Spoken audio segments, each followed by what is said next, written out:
We're like standing at the edge of the cliff right now, ready to turn international travel back on, and it feels really good. The conversation now has changed from safety and security to necessity. So it's a different way of thinking about it now. I do see a shift a little bit in that we've become more aware that we need to have our employees closer to our customers versus everybody coming from the US and they'd fly to Asia or whatever. And so you're just seeing a shift where they're like, okay, now we need to have people closer so everyone doesn't have to fly so far. And so I do see that shift. You know, Stanley Black & Decker's travel is coming back slowly, not as quickly as other companies, and still the focus is safety on every phone call and every CEO meeting, everything we hear.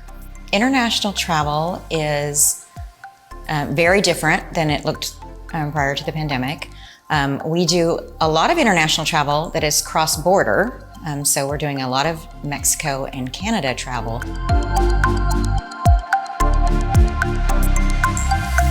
What is the purpose of your trip? Do you need to go? What is the necessity around it? But for me and my role and for what I do, it's how do I engage our travelers and make them feel comfortable and taken care of when they're on the road? Because we're in a different world now. Things that they, as a regular traveler, never had to think about, they now have to think about.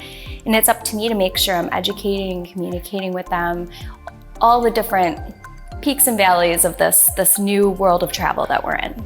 It used to take like 6 people to go sell a tool, and I think they're seeing that, oh, maybe one person could go sell a tool. We don't have to have all these people go and represent KLA.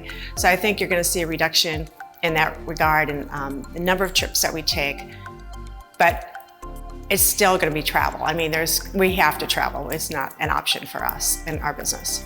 We are working diligently within my team to come up with some sustainable business travel training, to get visibility to sustainable options in our tools and to get better reporting. So.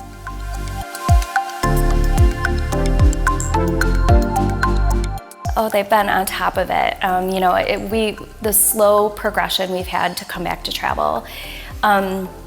Every step of the way, making sure anytime anyone booked anything where it was maybe a high-risk area, even just here in the US, they were sending out what the COVID guidelines were for that area, contacting the hotel in advance, which was a request I had, just to make sure they're keeping up with cleaning and standard practices and that. So FCM, we couldn't have gotten back to where we are now without them, and I'm pumped for us to keep going.